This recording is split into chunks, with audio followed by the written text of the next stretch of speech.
Welcome everybody! North America versus Europe. We got a show match on our hands, and these games are all casted after the fact. I found out after this was already over. This is the reason why we don't have a draft right now, so we're looking at replays. Obviously, I haven't watched these games yet, but we're gonna give this a look. On the European side, we have Team with Dino on Sylvanas here on the first map in this best of 5. We got Banana H on Rega, Ultralisk playing Imperius, Dequaza on Hogga, and Masquerade is playing Muradin. Whereas the North American team with Madara on Junkrat, we got Cattle on Garrosh, Nintori on Blaze, Legacy on Brightwing, and Cure is playing Hanzo. So first things first, this is a best of 5 series. All of these games have been played on the North American server, meaning that the Europeans are playing cross-server for the entire series. So just a bit of a side note. And it's in total 5 maps that have been played. Well, best of 5, so could be 3.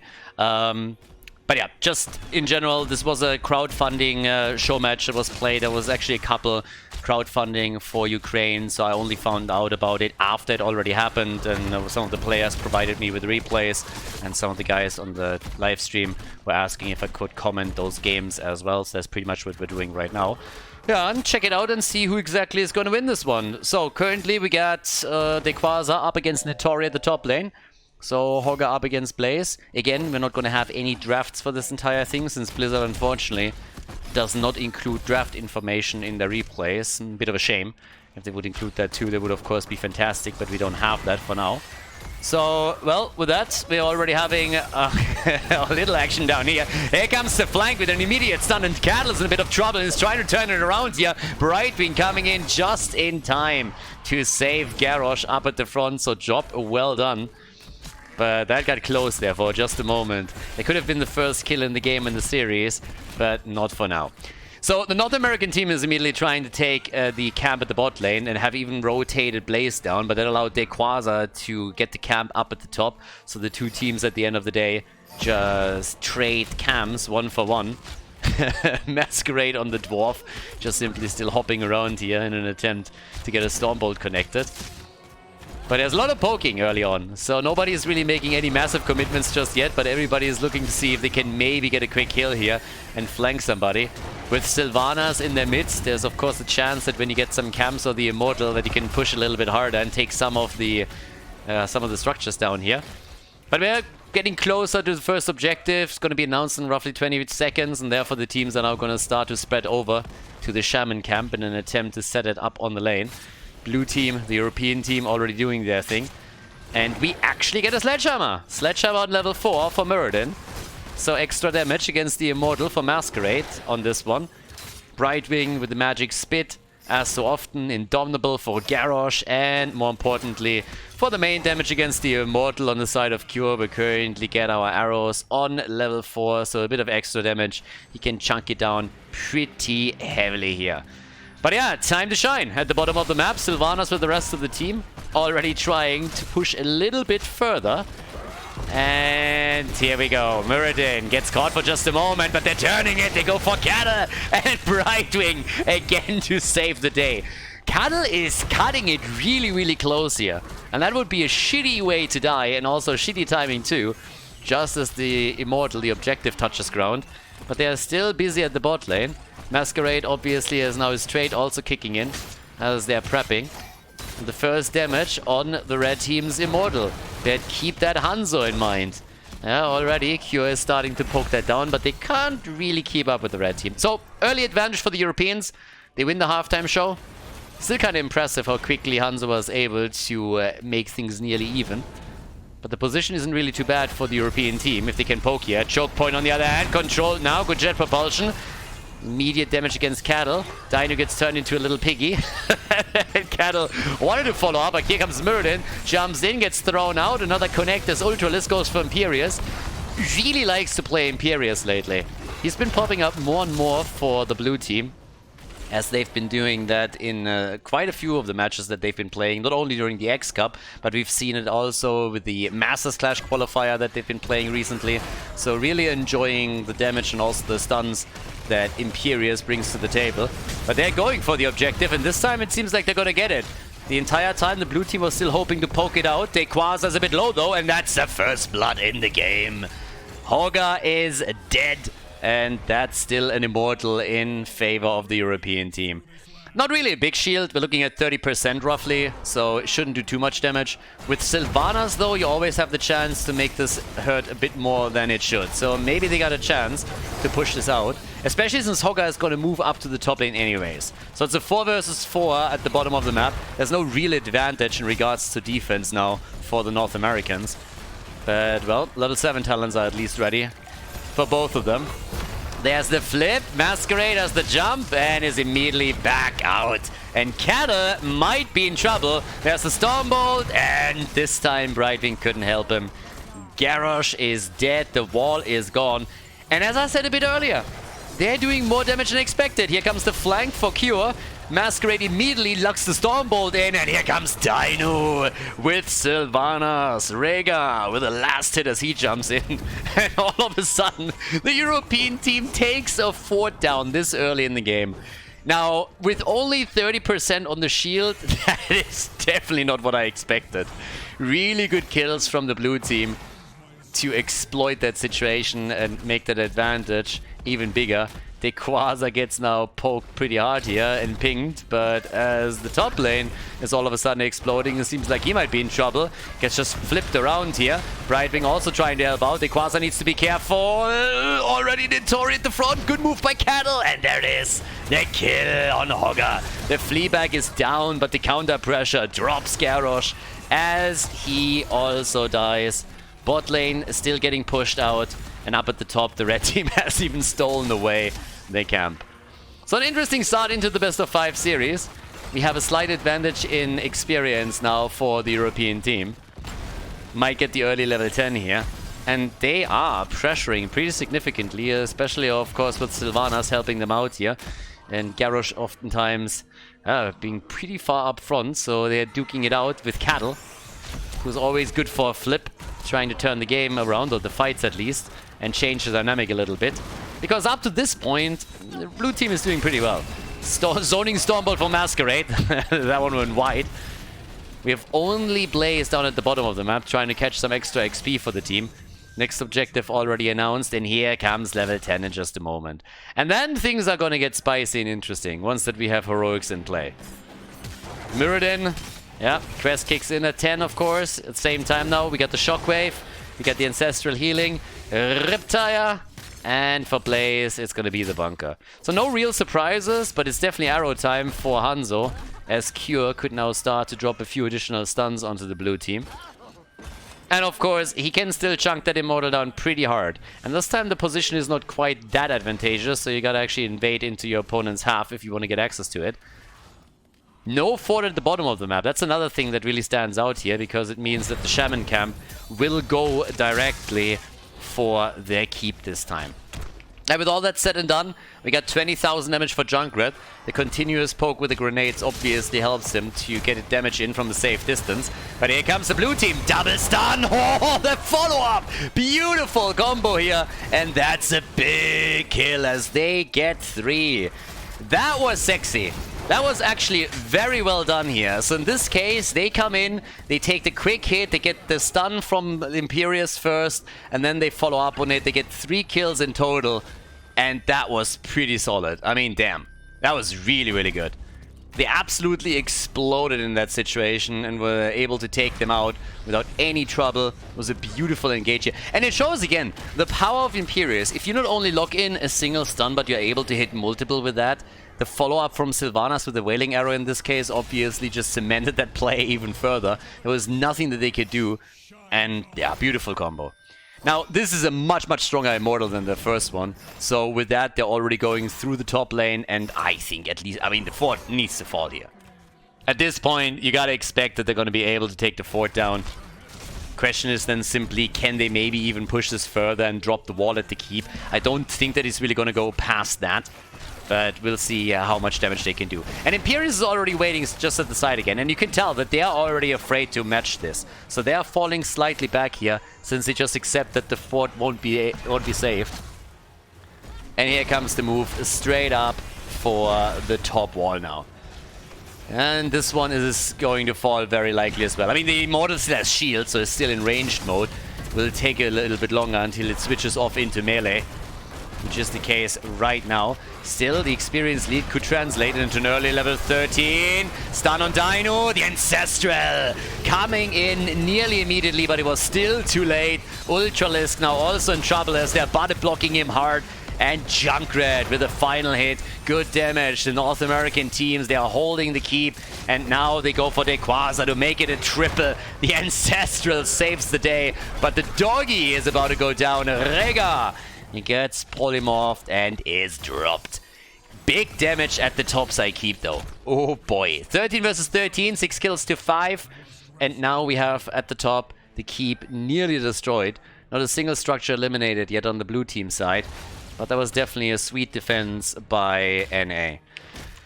19,000 damage. I mean, if you look at the damage numbers, the poke that we're getting from Madara is really strong. 28,000. We have Hanzo on 23. 19 only for Sylvanas. But obviously, they are still the ones doing most of the damage here, structurally speaking. And we'll see how much further they can go with this. Down at the bottom, one camp at least taken. Masquerade can obviously also rely a little bit more on his level 4 talent in these situations and get the damage out here. But they're playing this a little bit slower now, so they're not that aggressively looking for a fight. They're a little bit behind in experience too.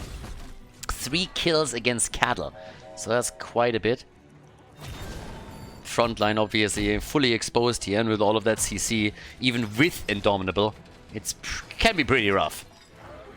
Now, we're still waiting to also see another couple of arrows from Cure here, obviously, on top of that. Dixie Mortal should be announced soon.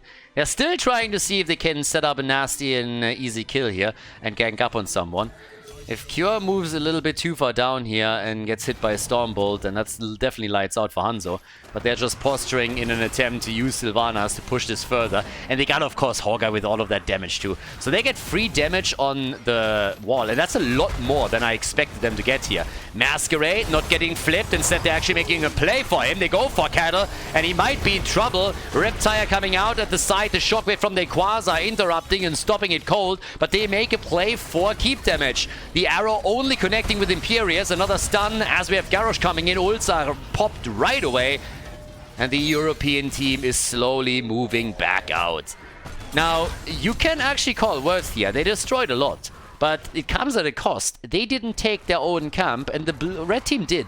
So now they're most likely going to get a fort for free, since they are attacking up at the top. Quasar is the only one defending, and even if he can save the fort, it will have taken a lot of damage. So Ultralisk is trying to mitigate the situation by now going for the camp as well. And at least the halftime show ended up even Steven. So now they are turning things a little bit. The 4 top side still stands, a lot of damage was dished out, but still, if they can continue that stalemate here at the Immortal a little bit longer, that bottom camp that they just took will actually give them some big value. But there's a kill. Once again, the Ancestral nearly ready, but with all the focus that we're getting from the North Americans, they were able to drop Muradin before the Ancestral kicked in, and he never even got a chance to activate his avatar here. So never even popped that. Here comes another player as they're going for Imperius, or trying to. Camp is pushing at the bot lane. If they can just buy themselves a little bit more time, this might do some serious work at the keep itself.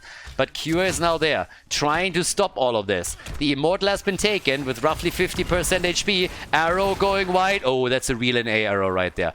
I mean, that arrow is going full NA at this point. I mean, even thrown out by a North American, so it doesn't get better than that. Kill against Junkrat, and the save on the other guy, Sylvanas. Yeah, the Ancestral helped out there. And they're getting the keep, aren't they? Despite the fact that they are losing the Immortal, they're getting the keep now. And that's about as good as it gets for you. So they have level 16 talents. Finally, the NA boys picked it up too. So they get the additional talent. But now they lost the keep. And let's not forget that even the one at the top is fairly low. So this one doesn't have a lot of hit points left. They're already waiting for the Immortal to arrive. Masquerade a little bit bored apparently. And well, there it is. So burn the shield down as quickly as you can. Red team isn't here yet. Even Cattle gets sniffed out, and Ultralisk is just holding the flank and make sure that nobody moves in.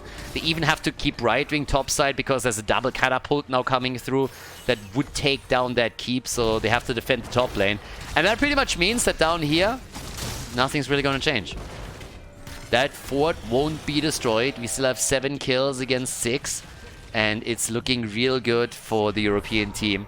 They might just be able to get themselves a victory in game number 1 and take the lead against the North American team. So time will tell. For now, we have another camp taken. And the tiny experience lead is slowly being advanced. But again, it's just talking. We're not even talking half a level here. So that should not give you a big window or anything. Brightwing with the global will have to really stick it out at the top lane for most of it. But as you can see, they also slow this down slightly. Still experience being locked in at the bottom of the map as well, as they're now trying to go for a clear on the double catapult that is pushing in right now. And up at the top, another camp has already been claimed.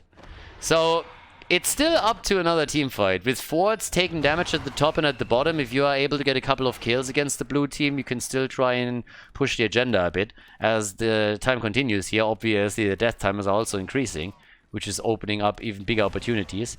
They're posturing at the bot lane even now. So they are already looking to pressure the core directly, or at least threaten it slightly, and force a reaction out of the red team. Force them to make a mistake here. And if anybody steps out of place just a little bit, then yeah. But either way, we still have the next camp being attacked here. We're once again talking about the shaman camps. And in this situation, yeah, even the blue, like even Team is not saying, all right, we're going to fight for this one. So they let that one slide. There was a lot of vision that was also provided by, first of all, Hanzo, and then also Cattle with the arrows just sticking around at the side, scouting things out and double checking what's going on here.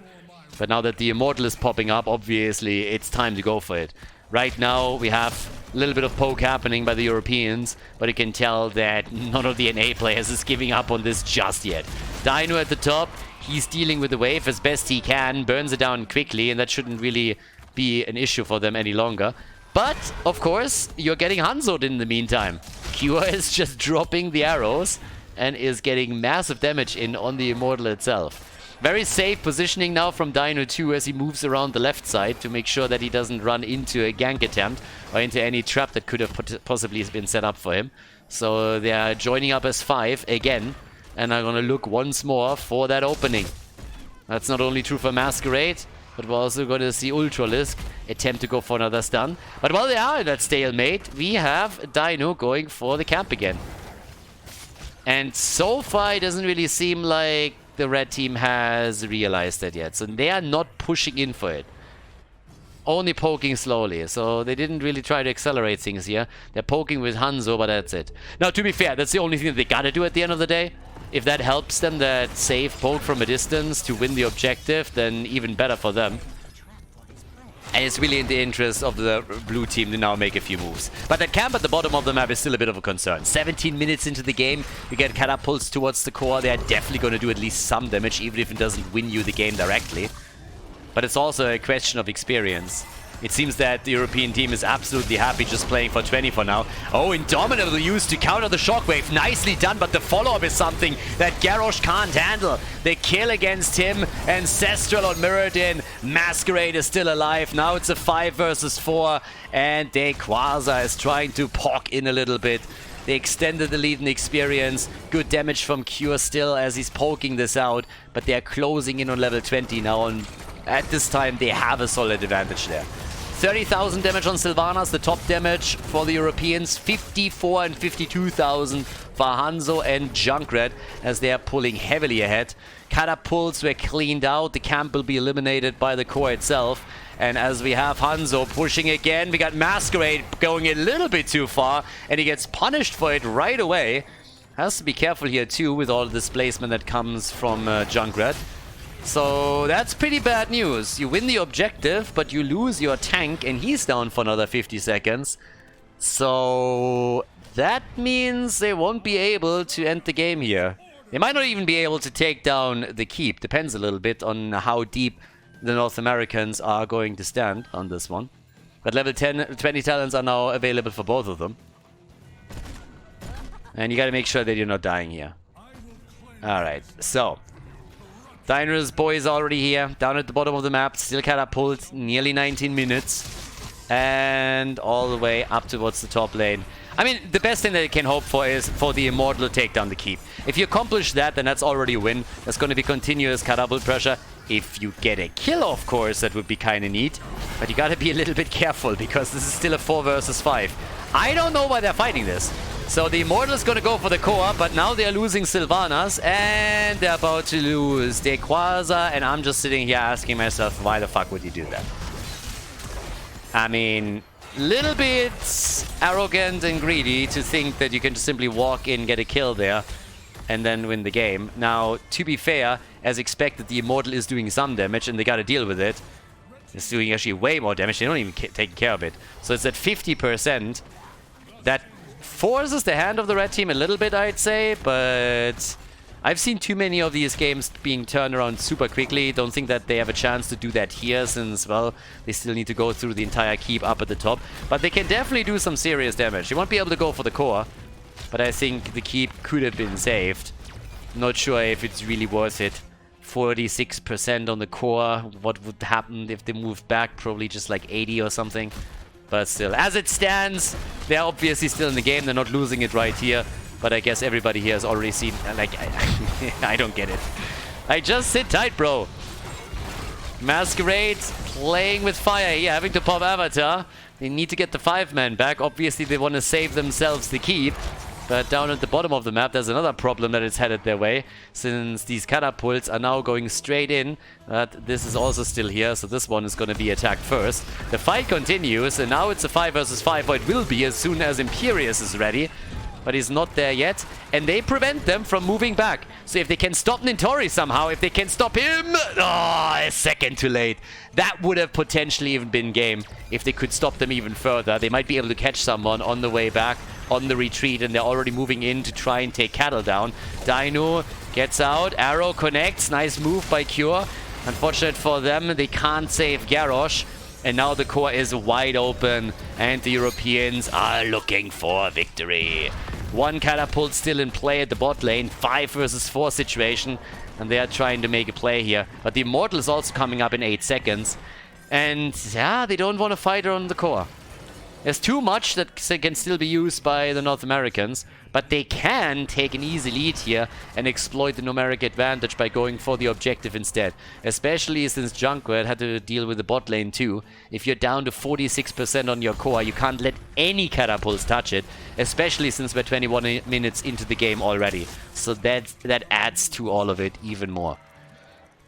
But yeah, here we go. We got 9 to 10, the kill count. Now that we're 21 minutes into this game. Sylvanas at the bottom of the map. Halftime show has already been won. Garrosh still not back to business. Another 13 seconds and still he's back. And Sylvanas, they're still poking this out. Masquerade is a little bit low. They want to go for the objective here. Cure though with damage, and more damage. He's poking, doing what he can to get that lucky hit in and maybe drop one target so that they can exploit an advantage themselves. But this is starting to get nasty. All the waves that are pushing right now are going to become problematic. Cure is trying to take at least some of the catapults out to ensure that it's not Winian time yet. And the Europeans are obviously going full defense now. They got time. They know that the waves are working in their favor. Even with there being counter catapults spawned occasionally at the top side, they know they have the lead. And the bot lane in particular is going to become an issue too. Here comes Nintori with the defense, and that should trigger an attack by the European team right away. And that's exactly what happens. They go for the Immortal as they should, using the advantage that they have as long as Blaze isn't here. Forcing the fight, going to the battle, and a beautiful double kill once again. The combo with Imperius and Dino Sylvanas. Just too strong. Cattle in trouble. Call it 0 hit points. That's his biggest problem. And that is level 22 with catapults moving in on the core and the Europeans starting to clean house. Madara is also dead. Dino jumps out. Nintori, the only survivors. Quasar is sitting here. Is like, I got enough of this shit. He's about to end the game. 5-man team wipe as we have the entire North American team crushed. And that is gonna be game, ladies. North America in game number 1 in the show match is losing against the Europeans in Battlefield of Eternity. Blue team taking the lead, winning the first game in the series as we're getting ready for map number 2 in this show match. GG.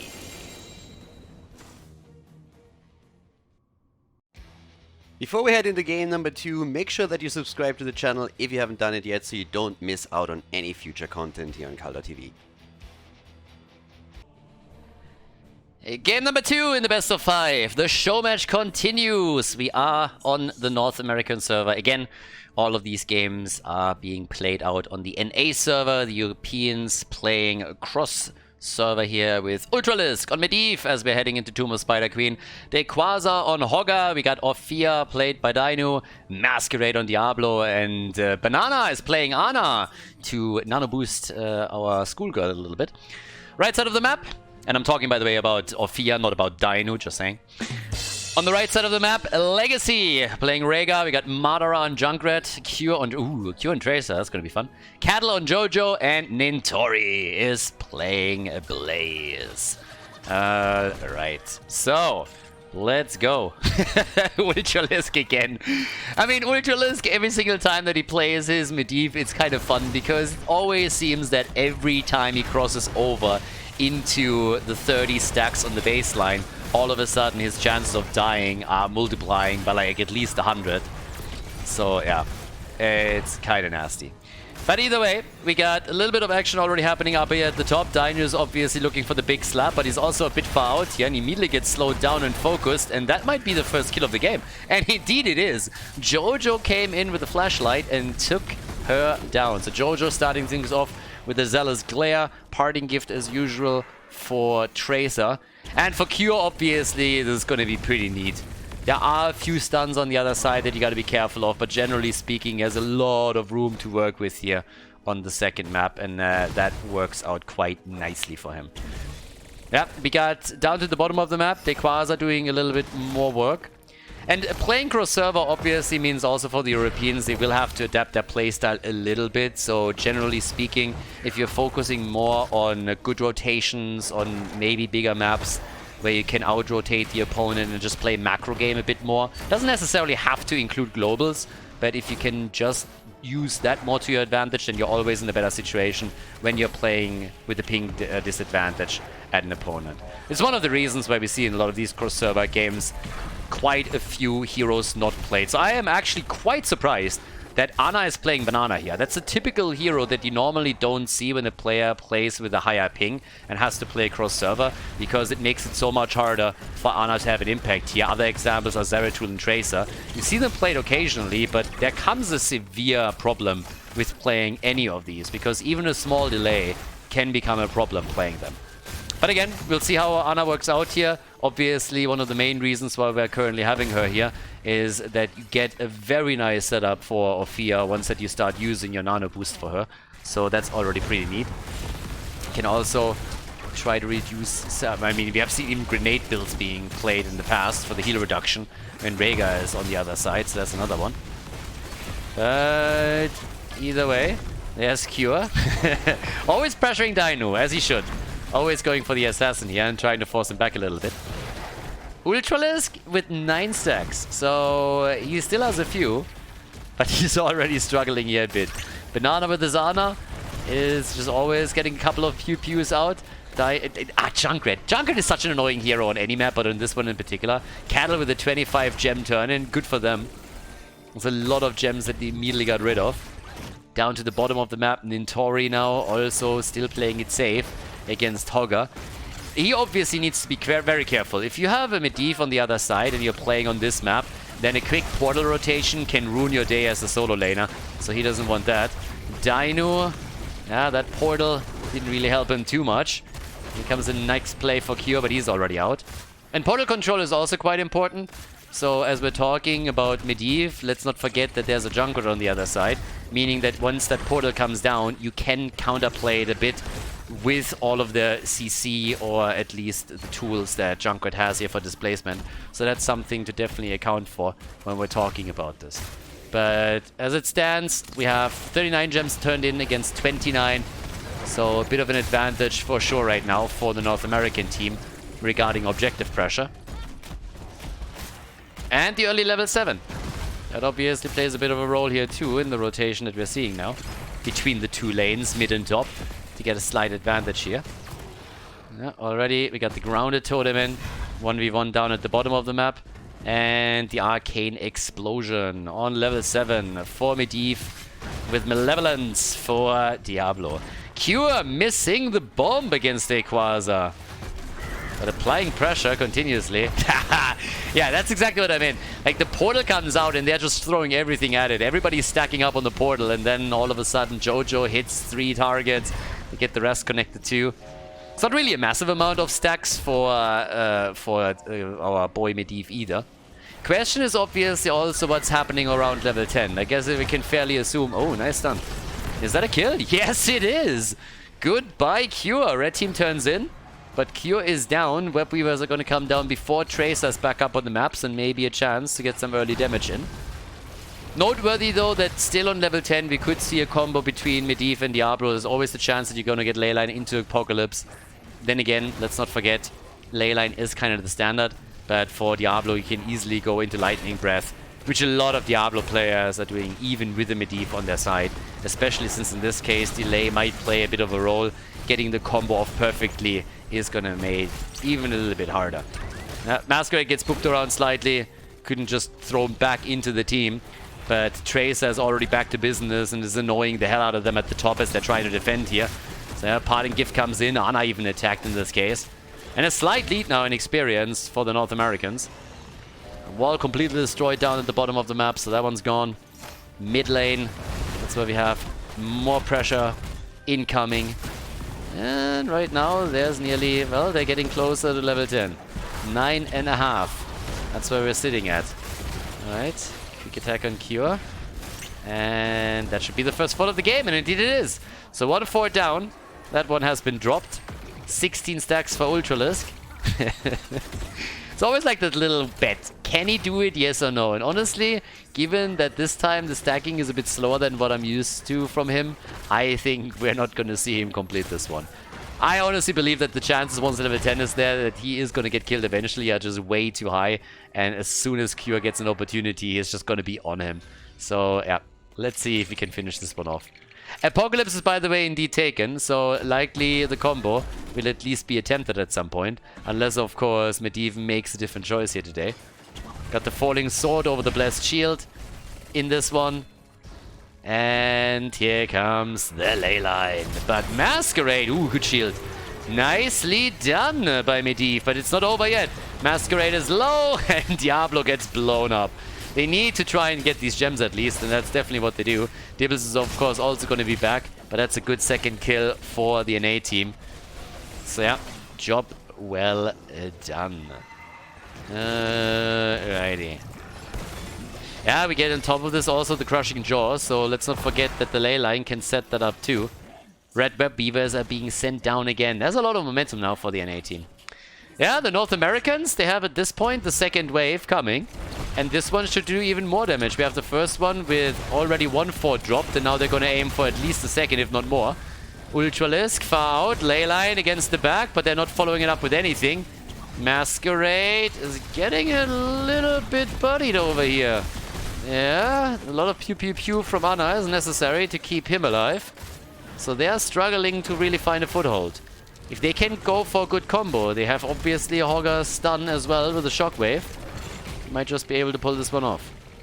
So we'll see. But yeah, right now there's the attack down at the bottom of the map. Okay. There's already 37. Jesus. 37 gems, and here comes Tracer. At this point, you just gotta get the hell out of there. Gotta sacrifice that fort. Can stick around a little bit longer, I assume, but if you die, that's too many gems lost. So he needs to at least stay alive, and they are losing way too much ground now. 2 of the forts are gone. In the mid lane, there's still a bit of an attack happening. Tracer gets wall stunned again. Nice job. They're actually putting a lot of pressure on Cure. They might even get the kill here, but the Ancestral. Nicely done by Legacy. Okay, they make a play for Masquerade. He can't get to the portal, and that is Diablo dead again. Bit of Masquerade farming here. And even with 8.5 minutes into the game, we only have 21 stacks for Medivh. I mean, that's more of a side note than anything else. There's a level 13 advantage for the boys in red. And even with Ultra scouting this one out, there's little that can be done by the blue team to deal with it. So good position for North America to be in on map number 2. Obviously, they want to fight back here. after they just lost in Battlefield of Eternity. And things are looking pretty good, not gonna lie. I mean, they have a boss now, they had 2 turn-ins already. Blue team is turning in, so they're trading the boss defense for the Web Weaver defense. Costs them 50 gems to defend against the boss easily. But with the timing and this still being an early boss, they might even have a chance to get some structural damage with the objective. So they're letting this one slide, and they're trying to go on the offensive instead. Level 13 talents now on both sides. Oh, the jaws! They tried to go for the play here. The ley line still against Tracer, but the combos just don't come out the way they need them. Here's the Apocalypse. This one was much, much better. Good coordination on Masquerade side, and they kill Jojo as a result. 43 gems for the Quasar still. If they can do some work here and then get the second turn in, they might just be able to gain some momentum themselves. So things are currently looking pretty good, but they need to save Hogger! Or at least the gems, one of the two. You decide. 19,000 damage for Fia, 30,000 for Tracer. Cure is just moving around them time and time again. Wall gets at least destroyed, and now they're trying to take some damage at the top against them, or push them in, but yeah, not really. Can they make a play for Madara? Oh! Madara, not quite. Cure also getting attacked, but he drops another bomb, and Dino is low. Ancestral is out, the better safe than sorry play from Legacy's Rhaegar, and the fort is dropped regardless. Finally, some structural damage from the Europeans, but obviously they're still trailing behind, not only in experience, but also in structural damage. But that's an important first step into the right direction. Let's not forget that they still have 90 gems that they can deliver. So that's another big one. That might just be enough to get a slight head start here. Well, they're going for Ultralisk potentially again now because they're 28 stacks. So if you focus him, you might just be able to drop him before he gets the quest completed. Kira gets attacked again, but he's definitely paying attention here. Great hero for him. Great hero for him, of course. Web Weavers are coming down, successful second turn in, and that equalizes at least the objectives that we have for the two teams here. So plays are being made again. They're going for the tower at the top. That one's already gone. That poor Web Weaver at the bottom left, by the way, against the catapults. Yeah, it's going to take a while until that one arrives. Combo attempt. Denied by the bunker. They're still trying to get value out of it. Leyline into Apocalypse, and they just got nothing. Lots of cooldowns burned here, but that's not only true for the blue team. Same happened on the NA side. And off we go. Keep number 2, fort number 2. Likely gonna fall now, as they're still looking for kills. It's actually two very different games. Battlefield of Eternity, lots of brawling, lots of kills. In this game, only 5 kills so far, but we're gonna get more now. Dino is down, and that's Ana eliminated as well. They go for the triple. Masquerade is dropped, and only Ultralisk and Quasar are able to get out. Nicely done. 6 kills to 2. Nintori for North America at the top, dealing with the Web Weaver, and the red team is aiming for the bot lane. Catapults have already pushed the Web Weavers down, and now they're getting damage done here. So yep, they are starting to pull even further ahead in that situation. Quest is completed. I stand corrected. Look at this. Ultralisk, despite all of the troubles, is able to complete his quest. I did not think he would be able to pull that one off. Seen him die way too many times with a much better start into the quest stacks, but here he played very careful and they couldn't get to him. So he's done. Quest completed. Let's see if it's going to be enough to help them out and give him that power spike that he needs. 51 gems have already been turned in by the North Americans. Means they only need another 9 in order to get to 60 and the third objective. But here comes the play for Masquerade. Not too many souls for him yet. Banana, yeah, and that should still be a kill, and it is. Even killed by the wave, not even by the grenade that Junkrat fired after her. So Granny is down, Quasar is dropped. That's 20 additional gems that were just lost, and they lose the schoolgirl as well. Orphea is down, the Nexus original has been eliminated. And this is bad news, because not only do they make a play for the key, but they also have the Web Weavers descending again. And they are already, the waves are already pushed out. This could very well be game. If they're not following up with even more kills, then this is about to be it. But Ultralisk saves himself, so he gets out. 9 seconds for Ana. The first fort is gone, and with the Web Beavers descending, they're making a play for core. They're not even happy with just getting another keep here. They want to end it all, and for good reason. There's the ley line, buying them a little bit more time. That Medivh gets popped, and that might just be it. Medivh down, that's a big layer of the defense that already is gone. So is the shield on the core, by the way. And it's taking mad damage. 50% Web Weavers on the ground.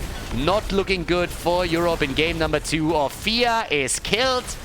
Cure still alive, still dancing. Here comes the engage into the backline with a falling sword. Always good against Ana to have that ult in your repertoire. And that is game. The series is tied as we are heading into game number 3 in the best of 5 show match between the Europeans and North America.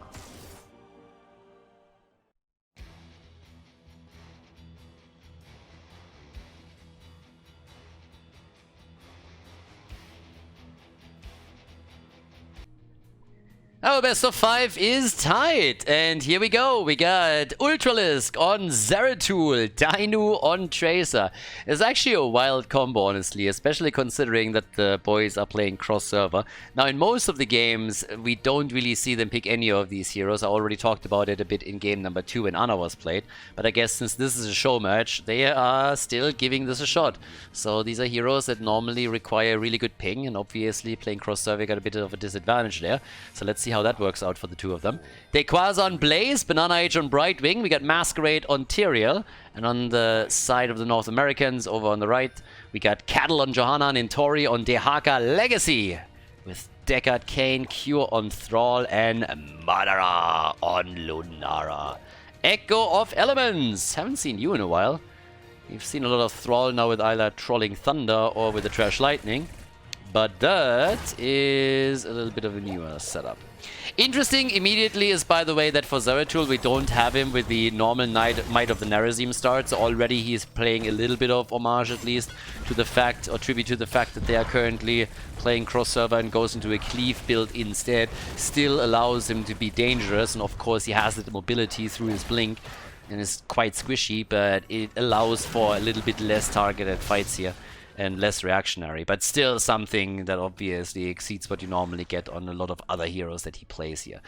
Either way, with this lineup, it's going to be a fun game. I mean, this is quite aggressive, especially from the blue team, but also a lot of good moves here from the North Americans, especially since we have the triple frontline now for them too.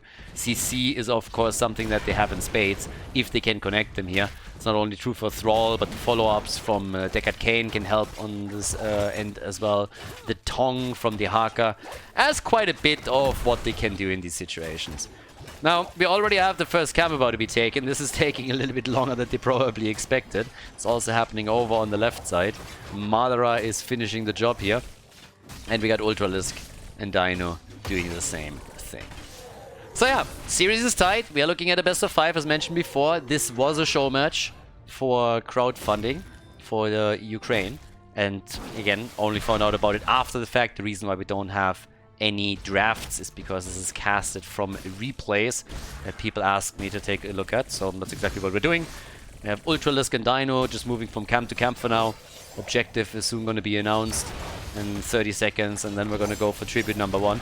Cursed Hollow was always a great map. Absolutely love this one. Cursed Hollow is just a lot of fun. There's so much that you can do here.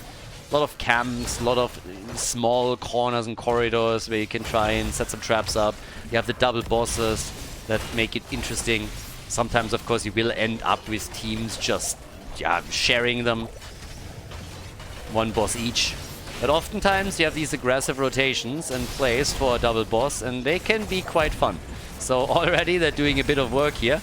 Yeah, Banana moving in, but Madara is turning this around very quickly, and Brightwing was in trouble there for a moment. He's still able to get out. Whereas all the way up at the top, it seems like Cure is having some problems. He's like, team, help! Dequaza is just crushing him here together with those Siege Giants. And that is a lot of damage. And that's an Admiral Akbar moment right here. It's a trap! A trap for whom? Maybe for Lunara. If Bambi is moving in now, there's no way Madara does that. That would be way too aggressive. So instead what we're seeing is the Echo of Elements still continued a bit. as Cure connects another Chain Lightning. Nobody falls for the trap directly, but it still means that the entire wall is down. Oh, that was a good jet propulsion. And the follow-up. They buy time for Dino, and he gets it. Forcing the red team to engage into them as he starts the channel, and then they are not even able to get the interrupt. Cure is getting attacked now. His Tracer was successful on the last map. Dino is now trying to return the favor. And topside, yep, here comes the action. By now, with level 7 Wormhole, we have, of course, also the Sleight of Hand in this case. And already Tracer here up in the middle with a Choke and Pollen, as usual these days, for Lunara. Madara still hopping around a little bit here. Also using his Wisp to get some additional info and scouting. And they aim for the squishies again. Ultralisk is already getting poked. Ultralisk is in trouble, and Ultralisk is dead. So yeah, that escalated very quickly. From he might have a problem to yeah, he's dead in half a second or so. Another drag at the bot lane, but Equasa is still doing a number on their side laner. So good for him.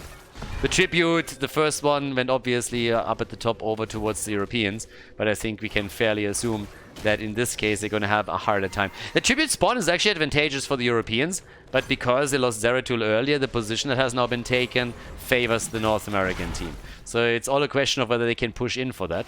And they are still trying to apply pressure at the top with Banana and Dino. So yeah. Channel is happening here. Madara wants to interrupt and does, but as I said before, the position itself is just leaning more towards the left side, towards the blue team, and gives them the lead. So they have the 2-0 tribute advantage, and Dino, he gets out. Damn, son. That looked quite dicey. When he started the recall, they were ready for it. He couldn't get the kill on Madara, and for honestly a few seconds I thought, well, he's just gonna get the kill for a kill. But nope. Not really happening. So, with that said and done, bosses are getting attacked, and seems like we're going to get that even split that I was talking about earlier. Both of them are making a play here. And, well, off we go. Bottom left a little bit faster. Experience advantage, by the way. Just a small one, but it's there for the North Americans. So they're going to hit the earlier level 10. And, yep, top side is going to get pushed as well. No Sylvanas in this one. She's definitely been banned out. They're applying pressure on Nintori to make his defense a lot more tricky. But they are also a bit faster with that push just in general. And level 10 abilities are now ready for both, which in this case gives us Sundering again for those side plays. And we have the Void Prison. So again, with the Cleave build, you don't really see that much Might of Nerazim plays. Normally Void Prison is really used that often anymore. But again, playing cross-server, adjusting the build of Zeratul a little bit, at least from the European side, given what we normally get from them. And they're trying to make the play for Cure, and they might get the kill here. He's trying to keep himself alive, and he's even using the boss as cover, but he's still low, and Zeratul is sealing the deal with another quick move. Masquerade moves out, Banana Age is a bit low, but they're saving the day up at the top. And as all of this happens, the bot lane, not only has the fort been lost down here, but they also push this even further towards the keep. So this is some crazy damage considering that this is still the first boss of the game. When did they take this thing? 5:30, 6 minutes in? So that is pretty rough. And now the tribute is up, which could technically give them a big lead as well. If they take the curse, that might result in another 2 forts being eliminated. Maybe even more than that, if they can get kills here. So it's a kill for a kill. And yeah, let's see what else. We currently already have up at the top, plays are being made. We got Tracer waiting in the wings here at the side. Gets sniffed out. Nobody has started the channel just yet, so they're still waiting for it. And let's see what they can pull off with a third tribute. There's not really any lanes pressured too heavily. Obviously, there's catapults at the bottom, but we haven't even at the 10-minute mark. They're not scaling too hard. Yeah, there's the first interrupt. Keep also that Sundering in mind. They go for the VP. Try and go for some isolation. Here comes the Sang shortly after. They move for Cure. There it is. The tribute has been taken, but Zeratul is dead. Even with the bunker, they couldn't save him. So the curse is on the North American team, but they take the numeric advantage by taking down this, the melee assassin, and they're dropping their Quasar too. So now it's all about defending here. Dino's attacking the middle, but this is even a bit more worrisome. Because if nobody moves down there quickly, then I mean, honestly, even if they come down now, this is still going to take a fair amount of damage. So that is keep damage already early on in the game, despite the fact that they just lost 2 heroes. The Haka is dealing with it together with Lunara, and they still have the lead in experience, which translates into the early level 13. But they're moving in for those side lane waves now. Just taking the waves down, not much more than that. And then Dino really wants this, right? So yeah, gets killed, wanted a little bit too much. Brightwing has also been eliminated, by the way. So that's another 2 kills for NA, and they're getting mad value. Now, this obviously is a bit of a problem, because if the boss at the bot lane is taken again later, there's technically a chance that the blue team is just making a move for the core. If you compare to the top, even the fort still stands. So you take this boss here, and you have to go through fort and through keep. So there's a lot more in the way that you gotta get rid of. But I still think that that lead in experience that North America has currently might become a big problem for the Europeans. Once that you have level 16, you can make the plays with that advantage for the, well, Tribute and Boss I was about to say, but maybe they get a kill here on Cure. Uses the Sundering, Brightwing gets tonged. There's the VP. Lunara with a kill, might die, but Thrall died too. But so does Zeratul. Tried to get into the bunker and couldn't, and even Tracer's dying now. Legacy moves in with another move. They go for the old man, but he gets another potion out, and I think Legacy is going to survive this. I'm not so sure about Blaze though. The Quasar is on the attempt to get out, but he needs the cooldown, and even that doesn't help him. Nearly gets out, and he does, damn! Masquerade with a speed up, wow! I wouldn't have bet a cent on Quasar in that situation. So, they still lost more heroes than they should have, but kudos to Quasar. That was a nice... I mean, how the hell did he survive that? The elongated tongue is in. We got the old man with the Heraldric staff. Hit him with a stick. It goes up against like Tracer with her guns and everything, and he comes in with the wooden stick and just tries to slap her around a little bit. But yeah, 22,000 damage. Blaze is top damage, by the way, for the blue team. By quite the margin, I might add. Has also more damage than Lunara, just saying. So Lunara is sitting at 17,000. Dehaka and especially Thrall are way ahead of her. Now it's about the bosses again, and now exactly that situation that I talked about earlier started to become a bit of a problem. You have to take this boss if you're the red team. Or at least you can't let the blue team take it, because it's going straight for your keep, and then for the core. So that is always tricky. But without the level 16 talent, what exactly can the blue team do? Well, they can get a kill, I guess. They do. They take the old man down. As long as they can keep the rest of the team alive, that's going to be great for them. But even with Brightwing's help, Dino nearly dies. Brightwing is still in play though, and that's real shitty for the North Americans. They get a counter kill, they get Zeratul. Not the best game here for Ultralis. Might partly have to do with the fact that he plays Zeratul cross server, or maybe he's just a little bit off at this point. But that's obviously the 4th death on him. They're still buying themselves a little bit more time now they have level 16. Time for the top lane also to do damage. Because up there, the Siege Giant camp is wreaking havoc on the fort. And can they get Cattle? Cattle! He gets out and Dino dies. Cattle is dead, Cattle is alive, Dino is dead, and so is Blaze. Yeah, this is not too bad. NA is getting more and more momentum in this game. They struggled a bit earlier, but now they got 11 kills to 3. They're getting the fort in the middle for free. And it seems like those Siege Giants might not even get the top. There's of course the attempt to finally steal that boss and make sure that it can't become a problem. Because this is the one problem that the NA boys still have. If at any point in the late game they lose a team fight and this boss is up, there's a chance that Europe that's just straight up wins the game. Because they take the boss and then march with it through the bot lane. That keep is not going to slow them down for more than a few seconds. And then the core is up for grabs. So that is the big issue for the North Americans. So from their perspective, they are heavily ahead right now. They have taken the lead in experience, and a significant one at that. but they need to make sure that at no point is there an opportunity for Europe to win a team fight and then snowball it straight to the core. So exploit the advantage even further, try to get a curse now, ideally end the game with it, if not then at least take a few keeps and just escalate the entire situation. And they are getting maybe even a freebie here. There's the interrupt attempt, and that one's not working out. So yeah, that was a nice try, I suppose.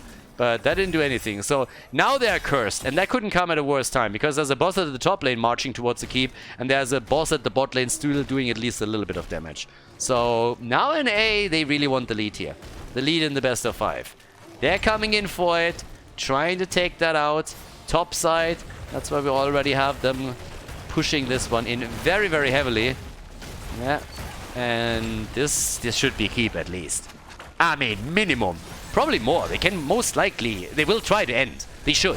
They have nearly level 20, so why wouldn't you? You get a free keep at this point. If you get a kill too, then you're ending. Unless the Europeans are able to get a kill or two, this should even be the end of the third map. The bot lane keep is also in trouble, but nobody talks about that. Brightwing is down, so is Blaze. There is no way you're recovering from this. This has to be game. Look at Ultralisk. He's getting killed again. The only one that hasn't died yet is Masquerade. Tyrael with 0 trade value in this game. Absolutely none.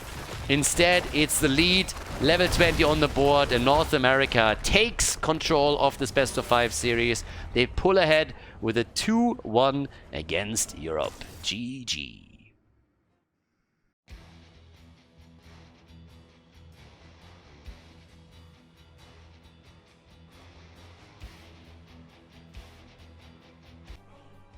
Game number 4. North America has taken the lead, everybody. The Europeans now down 1 point, and which means this could be the final map, and A could win it all here. On the left side, Ultralisk on Junkrat, Banana on Lucio, Dino again trying in the high ping environment here on the NA server to play Tracer. We have Quasar on Blaze, and Masquerade is playing Tyrael. You see, he saved his trade for the next game. That's what he did on the last map. Madara for the North Americans playing Lunara again. We had Legacy on Rega, Cure on Genji, Nintori is playing Leoric, and Cattle on Johanna. Alright, let's get this show on the road. Now, obviously, since this is a show match for a fundraiser, there's nothing really on the line here but honor. And if we know anything from Hanzo, then it's that honor is really important. So, yeah, the Europeans are definitely not going to give this up too easily. They're going to try to at least bring it to the final map. But Towers of Doom is also a big comeback map, so late game is, as usual, key here. Bot lane, the most important one, not only because of the amount of camps that pushes through it, but also the access to the bottom altar that oftentimes spawns here. Field you to death on level 1. Lunara is down. Damn, they got a quick kill here in the mid lane. Alright, Bambi is as dead as his mother. Lunara is gone. Sad Panda mode. Yeah. Really like that guy. Anyways. Down to the bottom of the map. Rega. I'm happy that the doggy is back. I mean, he's been back for a while now.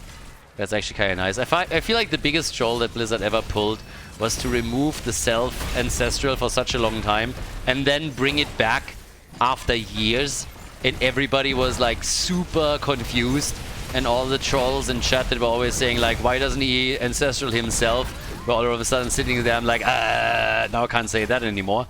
There's the trade value. Big deaths, 3 kills for the NA team, so a shitty start for Europe, but at least Masquerade detected how to use his trade, I suppose. So yeah, big damage. But that's bad news. That happens when you make this aggressive play for the camp. Now, to be fair, they got the camp. So mission accomplished, I'd say. They were able to get at least this one done. But there's always the risk when you're going for the opponent's camp. It could have been worse if they lost the pumpkins too.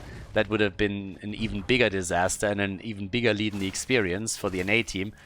But, well, there it is. We got 3 kills to 1. We have now level 4 talents with a paralyzing rage. And at least they get their own camp. So they were able to move over to the pumpkins and take those.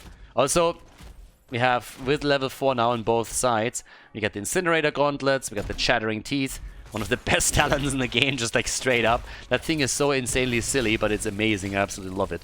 Every single time you see that. But yeah, here we go. A little bit more poke down at the bottom of the map. Ultralisk is currently all alone on his Junkrat and is just slowly poking them back. But they make a play in the middle for another tower. And Cure is just not strong enough to go up against 3 all by his own. So Cattle is attempting to help him out a little bit. The triple altar phase, the first objective, is popping up now. And this is really where that significant lead in experience for the NA team could also play a big role.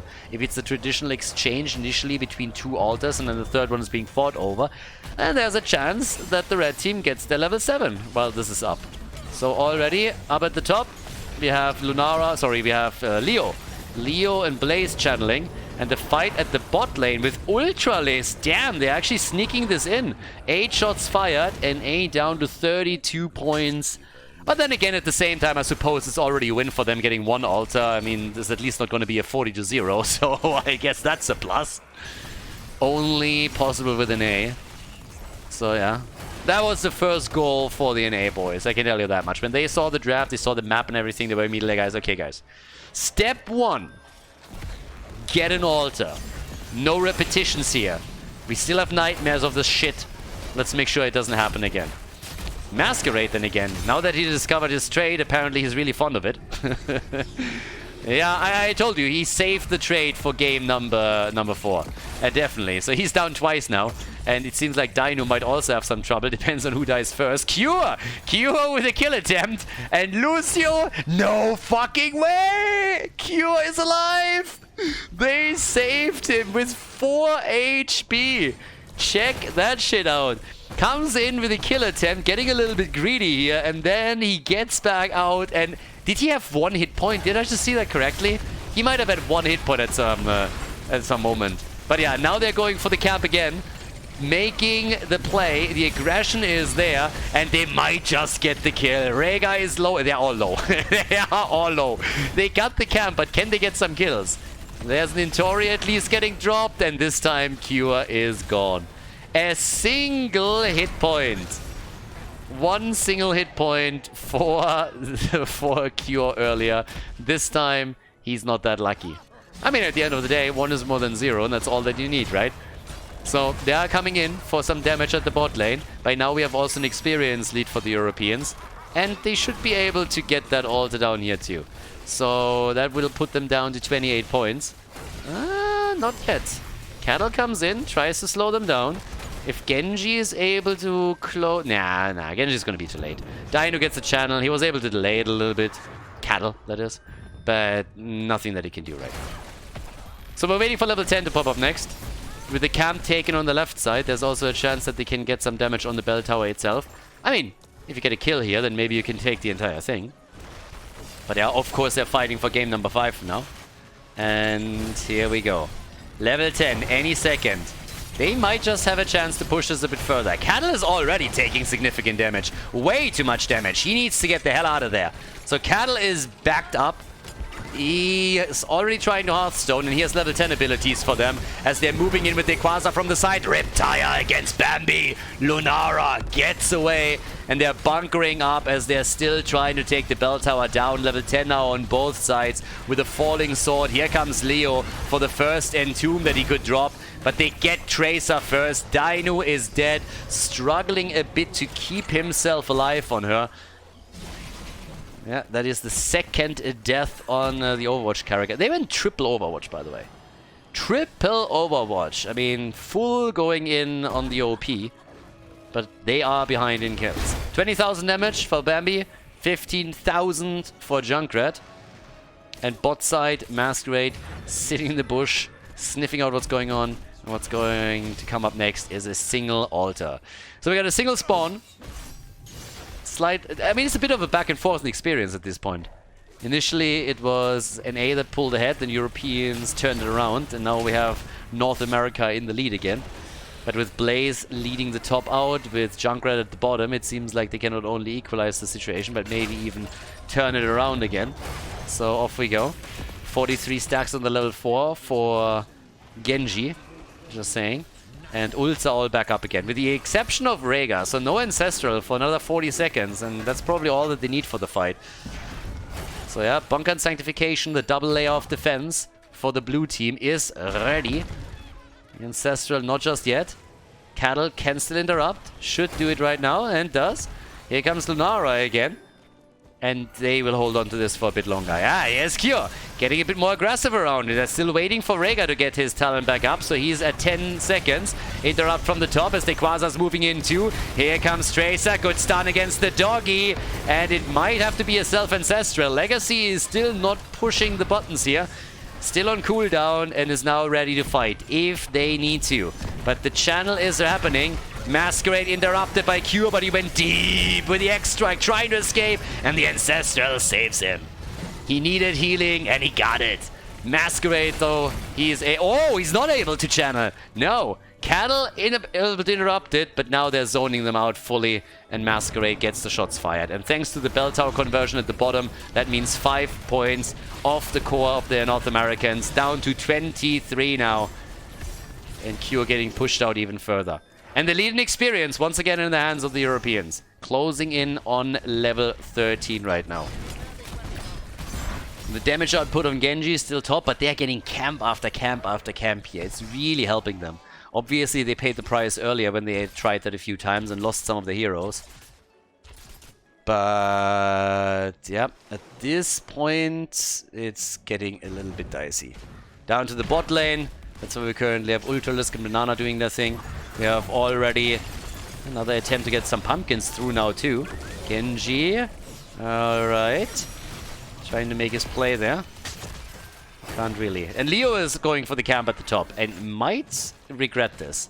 Dequaza sees it a second too late. They might have been able to go for it and maybe even rotate someone top. Both have now level 13 talents. Still holding onto that bell tower at the bot lane for as long as they can. Boss is of course also up and can be taken. And they are aiming for Junkrat the entire time here too. Junkrat is at this point, yeah, just safe here. Q obviously has a bit of a hard-on for him, so he's gonna make his move whenever he's got the chance.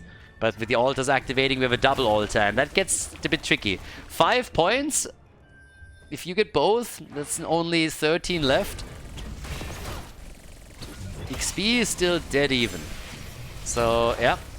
There's the opportunity to get the double altar. And of course, at the same time, they're running the pumpkins through the bot lane.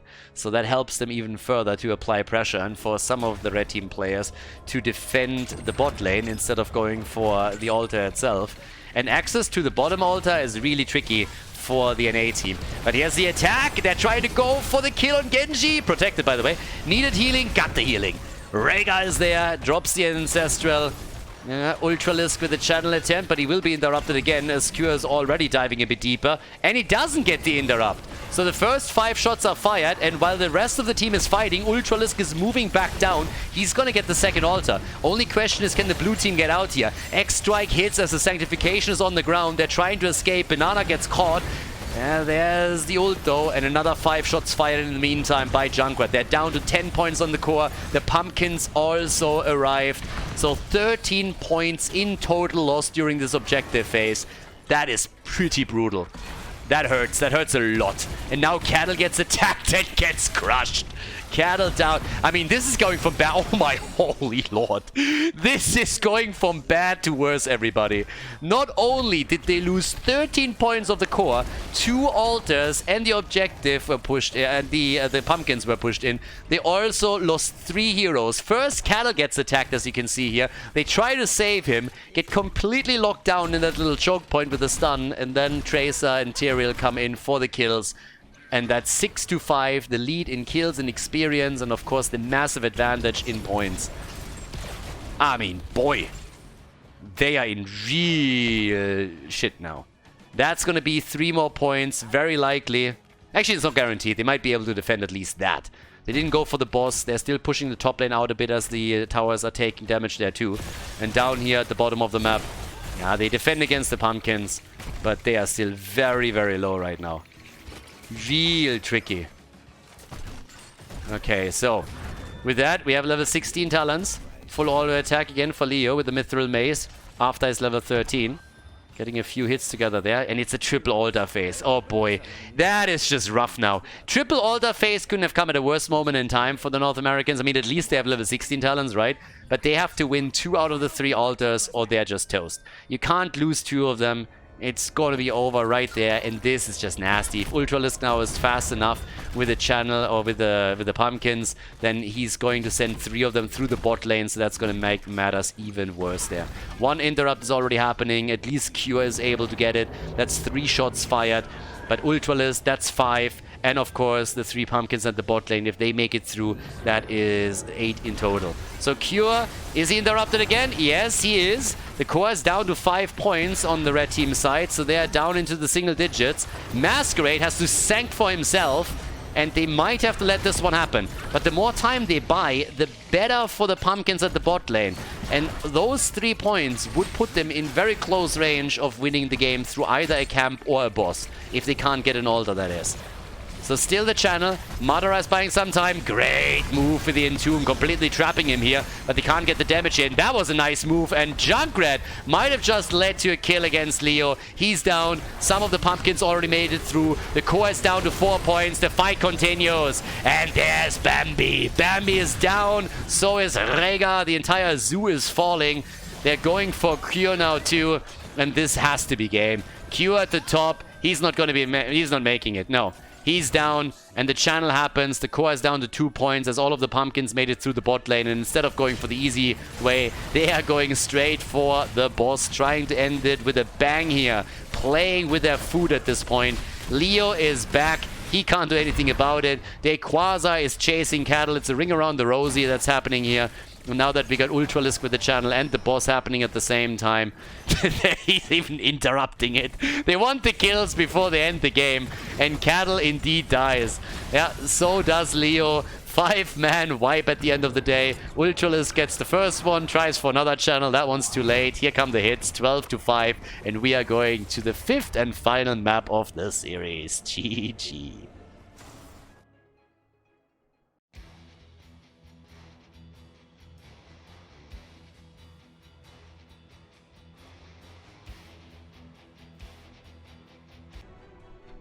Final map, everybody! For all the marbles here, let's go! The 5th map of the series! On the left side, Ultralisk and Hanzo, Dino and Falstead, we got Banana Age and Lucio for the Europeans, Quasar on Blaze, and Masquerade is playing Tyrael. On the right side of the map, on the other hand, we got the North American team with Cure again on Thrall, Catalyst playing Inubarak, Madara on Junkrat, Nintori on Johanna, and Legacy is playing Rega. Alright, time to shine. Let's see what they can do here. We have this time the Trolling Thunder, by the way. No Echo of Elements on Rega. Obviously, for the Europeans lately, when we're talking about them, we've actually seen quite a few games on Battlefield of Eternity, for example, where they went into Trash Lightning. Pretty solid as well, of course, if you're trying to get some stacks together in the team fights. Not really the talent that you normally take on this map. On the other hand, you have to, of course, also pay some tribute to the fact that this is one of the biggest maps that we currently have here, so that's kind of important. But, well, as you can see, it is a party time, because right now we already got the pressure through the mid lane, and it seems like the Europeans are as aggressive as they've previously been already, in an attempt to get some early structural damage in, maybe even a kill, making some of the rotational plays here. We have on top of that currently Hanzo sitting there with his, with the arrow that we're most likely going to get. I don't really think that we're going to get Meme Strike here. They had a couple of combos with Leo dropping in a tomb and then Meme Strike being used or something like that, but not so much in this one. We have again a double layer of defense, with this being the 3rd game in a row where Tyrael gets played by Masquerade. And they're putting pressure on Q at the bot lane already. So we'll see which team takes it. Again, these games are all played on the North American server. All of them. NA was able to take 2, but Towers of Doom still not really a good map for them, apparently. It's quite important that you're taking this one as much as you can, this camp, and that's exactly what we're seeing from Quasar, but the NA team has done exactly the same thing, so we have them even with a faster timing on them. Masquerade is a bit low here though. Junkrat couldn't get the kill, was trying to set it up, but in this case it didn't work out. They are going to get a lot of damage in though. With their timing on the camp, they can definitely do work here. And they already took the side lane down, seems like the tower might fall too. So quite a decent start for them in regards to structures. And of course now there's a chance for the Europeans to try and turn things around and do the same thing to them. They actually already did some damage here earlier. No Sylvanas in this game for Dino, but they still get some damage out. And ooh, we got a kill at the bot lane. Cure with Cattle, able to take down Hanzo. Yeah, we already have the Boy dead, so another lead for North America. Getting the kill advantage in this game. And on the side of the wall, they're actually doing a decent job too. But a flight out to the bottom as they're looking for opportunity to take Cure down. And there it is, payback time. Also had the Frostwolf pack locked in, so would have lost everything here if not for that. So that one's gone. And yeah, so let's see what else they can do. With 1 kill to 1 situation as it stands right now at the top lane, we got Nintori and we got Ultalisk fighting it out in a 1-on-1 situation. We have at the same time now Dino doing his thing here as well. And starting to get all of that set up. If they can maybe like push, this down a little bit further, they might be able to do some work here as well and take that on. Not so much though. But then at the same time, with the camps that are now being claimed again, maybe a little bit of an opportunity in the mid lane to also take one of those down. I mean, either way, still a 0. The stacking is not really happening in this game, at least not so much. First of all, we have, of course, Thrall with level 4. Not too much has happened there. Level 1 on Falset is on 9 stacks. 0 here. 0 on the level 4 for Lucio. They're closing in on level 7 at this point. There's the attack right now for Quasar. Trying to get the kill there, but the blue team turning it around on Madara as they look for a kill on Junkrat. He's barely making it out. Cure coming in to help his teammates out and hits at least 1 connect with the Frostwolf pack here. Level 7 for both of them at the same time, and that gives us the Steed charge at this point. Alright. And, well, up at the top, still Ultralisk against Nintori. Yeah, that side lane Johanna. I mean, we've seen her obviously plenty of times now. In later team fights, you have 2 tanks at the front.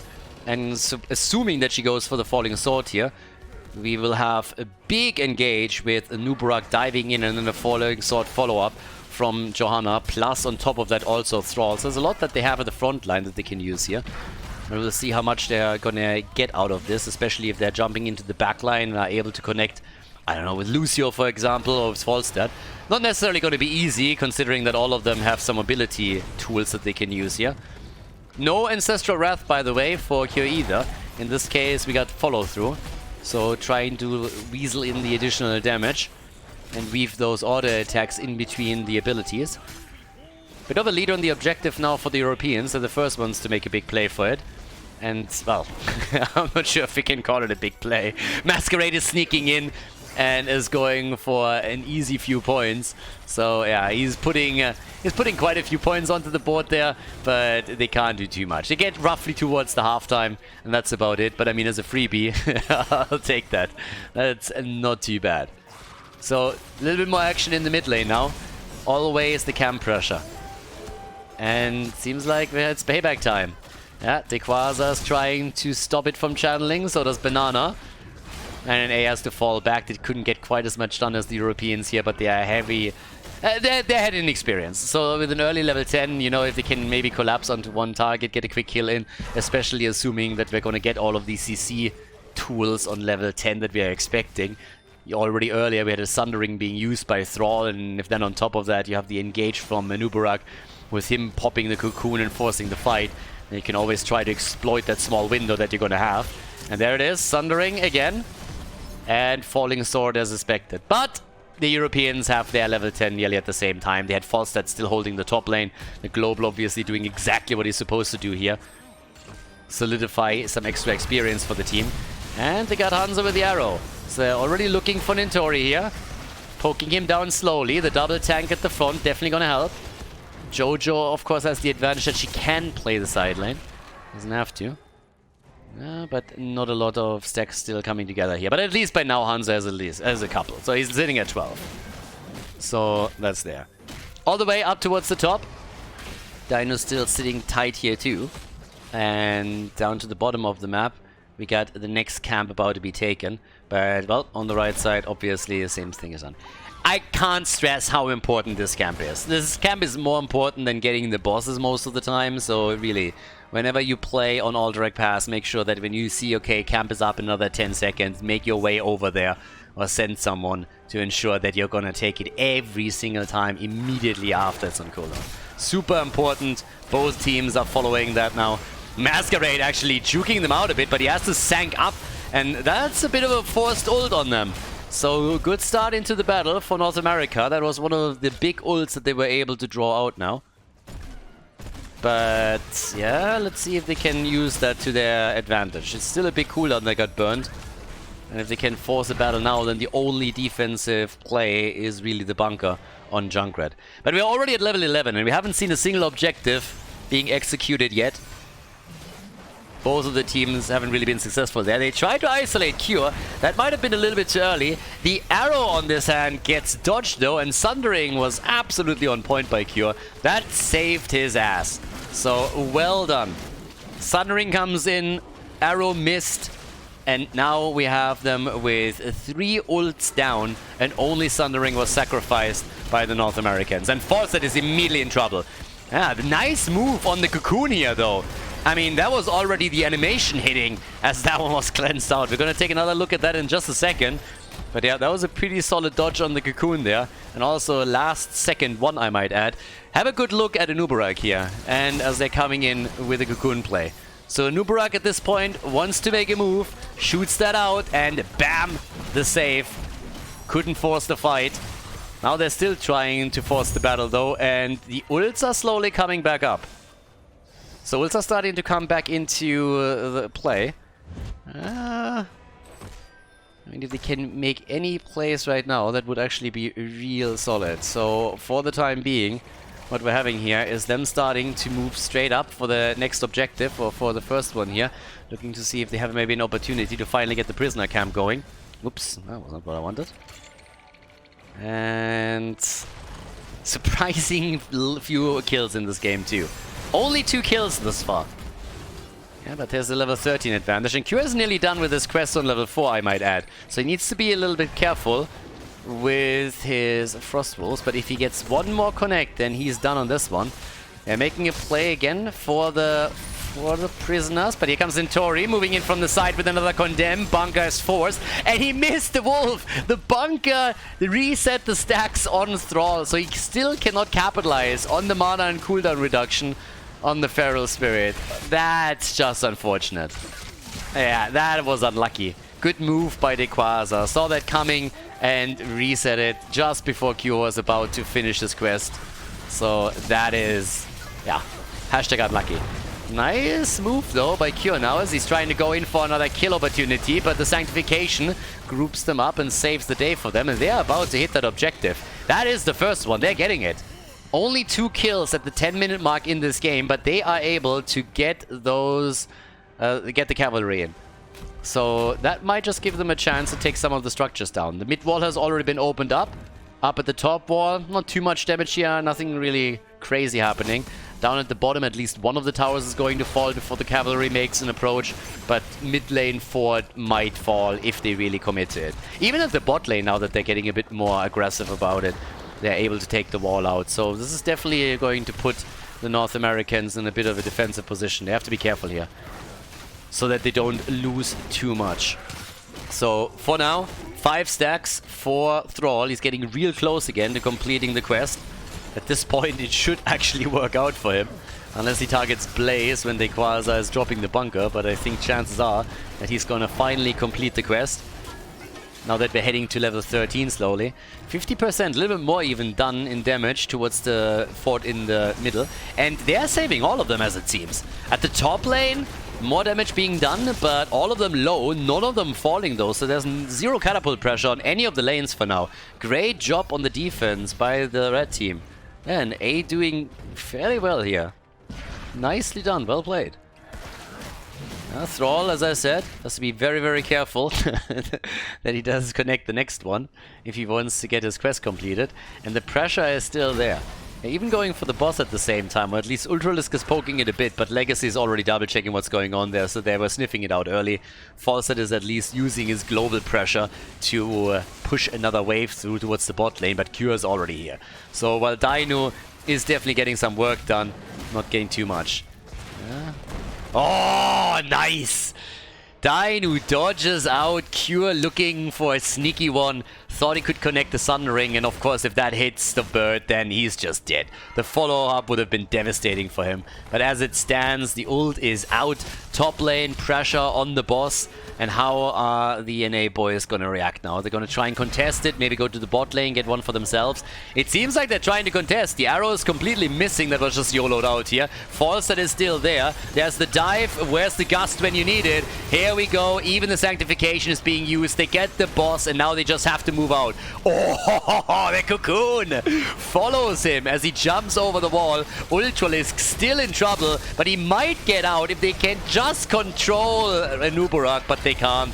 The quest is completed for Cure. The kill against both Overwatch heroes as not only Hanzo but also Lucio dies. In the mid lane as the fight continues, we have a camp going for Fort. 1 Fort down, they lose Blaze as well. 3 more kills for North America, but they lose 2 forts in the process. And while the boss at the top is being addressed by them in the middle of the map, the camp has pushed even further and is now starting to take down the wall at the keep. So lots of moves being made now on both sides. Experience lead in the hands of NA. But the passive experience, thanks to the forts they just killed, is of course going to help the Europeans quite a bit too. So yeah, it's a nail-biter. 5th game in the series. NA ahead in kills and in team fights, but the bosses are currently claimed. Masquerade is trying to make sure that they're not getting the objective here. Not quite sure if he can though. He's still waiting for Blaze to come back and help him out here. But the pressure is definitely on. NA is ready to defend. They have still Johanna at the bot lane, so yeah, they take the free progress on the camp, but they have Jojo at the bottom, so they won't be able to engage in the battle, as pretty much most of the heroes for the blue team were already at the top. So now a bit of counter pressure after the camps have been taken in the mid lane again. Europe still looking for that second kill. And down to the bottom of the map, Ultralisk is doing his thing here still. Or thought about it. It might be needed. Needs to connect an arrow too.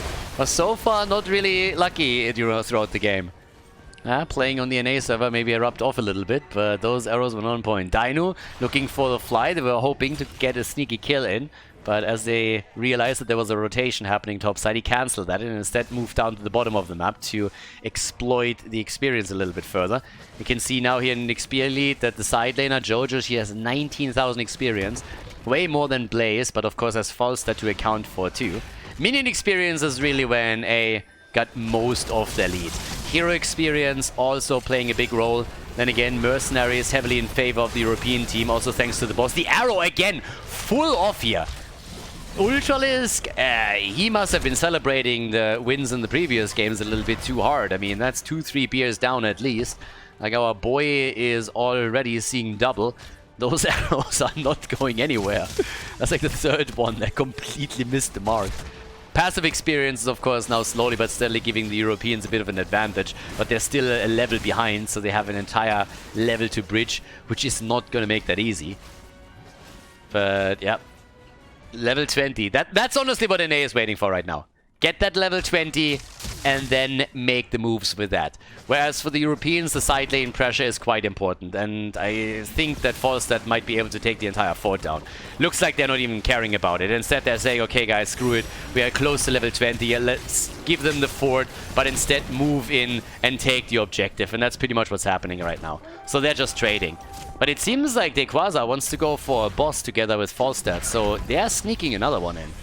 Now, if they can do that, that would be probably worth it, especially considering the experience advantage for the red team. So unless they sniff that out quickly, this is going to be a freebie boss. That's already at 50%. And Nubarak is on the way, but he gets caught on the rotation and has to retreat, so they're going to get that boss for free. Considering that they're behind experience, it's going to help them a bit.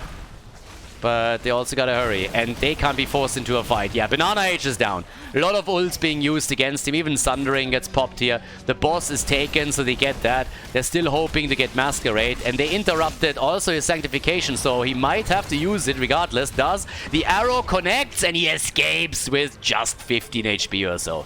Riptire, maybe he didn't escape after all. They blow it apart. Riptire is taken down. So is the fort in the middle.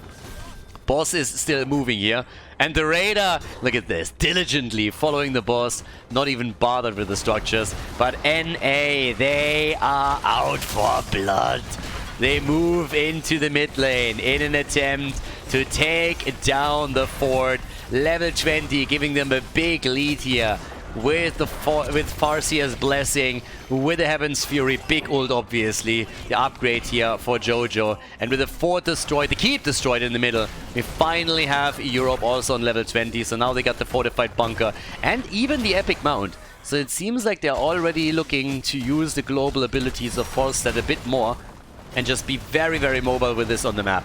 While the top side needs to be defended, Falstad is currently dealing with a Raider down here at the bottom to ensure that they're not losing another fort, the final one that they are holding on to, but it might result in them losing the keep, and that's a bit of a disaster. Falstad will have to help out here, or this could be a big problem for them. Already Jojo jumping out, keep is still here, and Falstad barely makes it out as he was about to move into cattle. And since Cocoon is still up, that could have been a dead birdie. But they hold on to the keep, at least for now. There's one boss up at the top, and it seems like NA is thinking about making a play for it, or at least ensuring that they know when the Europeans are making a move. Yeah, but, well, there it is. 5 kills to 1. And Dequaza still rotating towards the next camp. Same is true for Cure. I mean, again, we are already 18 minutes in the game. Both of the teams are on level 20, and still this camp is one of the highest priorities. That's not going to change. And, of course, the red team claims it right away. Same is happening on the blue team side. Boss at the top, still a big thing for both. Especially, of course, since NA, if they get the boss, would definitely get the keep. Maybe even the game. So Europe is under pressure. They have Sanctification, they have the arrow, and they have false stats, Gus. They have a lot of really good tools when it comes to a fight around the boss. This is definitely something that NA has to also consider here. Sundering, for example, is a nice asset for them to have in a situation like this, but you need to make sure that it's not playing around the Sanctification. Dainu, yeah, he seems to be able to get it out. Went for the Gus, but now Lucio's dead. The arrow connects, and the birdie might still die. They wait for the aggressive play. There's the Sanctification to save Falstad, and they kill Blaze regardless. That's bad news for Europe. At least the Nubarak is down. And Nubarak is down. That was big, but they still lose Masquerade. So right now, 2v4 on the map, and Boss gets attacked at the top. Falstad flying in, trying to force the fight, and that was really, really tricky. He didn't quite hit the angle. Lucio gets exposed. He falls. 3 heroes down. And Nubarak the only one that died on the other side. And now they got to think about how do we get out of this. That is real problematic at this point. There's a boss at the top. The keep is definitely gone. Bot lane is opened. But yeah. 10 seconds on Lucio. Keep is gone. There's no way you're going to save the keep. Falstad has his Gus back so he can buy some time for the rest of the team. Of course, if you can defend here, then there's a chance to fight another day, but 2 of the armor shields are now removed. And this could get dirty. This could get real dirty. 7 seconds for Blaze, for Tyrael, and the boss is coming in. Boss is moving in. This is bad news. Bottom keep in trouble, by the way. So NA is likely going to lose this, but it seems like they're going to win the game here. Here comes the attack. They go for the boss. Everything is unleashed. They kill Lucio again. And that is gonna be game. No, that's game. NA with a 3-2 victory against Europe in the best of 5. GG.